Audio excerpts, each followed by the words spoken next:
அப்பா எனக்கு ஏதாவது குறை இருந்தா நான் யார்கிட்ட போய் சொல்றது? நெருப்பு சாட்சி ஒருத்த கையில பிடிச்சு கொடுத்தேனே, அவன் என்ன பண்றான் திண்டத்துக்கு? அவன்கிட்ட போய் சொல்லு. பிரச்சனையே அவரா இருந்தா அப்பா அப்பா கிட்டதான் சொல்லணும். அதான் உங்ககிட்ட சொல்ல வந்திருக்கேன். ஐயே, நான் அப்பா இல்ல. உனக்கு எப்ப கல்யாணம் பண்ணி கொடுத்தனோ அப்பவே என் பதவி பறி போயிடுச்சு. உன்னுடைய அப்பா மிஸ்டர் அம்மையப்ப முதலியார் தான். அவர்கிட்ட போய் சொல்லு. புருஷன்கிட்ட சொல்லிக்காம வீட்டை விட்டு ஓடி வந்தவனுக்கெல்லாம் இந்த வீட்டுல இடம் கிடையாது. ஓடி பைத்தியக்காரி, ஒரு பொண்ணுக்கு கழுத்துல தாலி ஏறிட்டாலே கட்டையில போற வரைக்கும் கட்டவ வீடு தாண்டி நிரந்தரம். அத புரிஞ்சுகிட்டே போய் பொழைக்கிற வழிய பார். நான் அங்க போக மாட்டேன். இங்க இருக்கிறதுக்கு நான் ஒத்துக்க மாட்டேன். அப்ப என்ன எங்க போ சொல்ற? செத்து போடி. டேய், இவளை வெளியில தள்ளிட்டு கதவு மூடுங்கடா.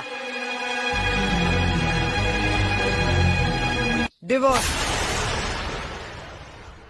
கொஞ்சம் சும்மா இருக்கீங்களா? பிரியா. என்ன பிரியா?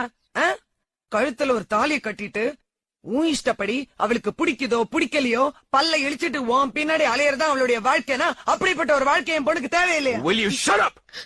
பிரியா, நீ சொல்லு. எங்க அம்மா சொன்னது செவிட்டு காதுல விழலையா?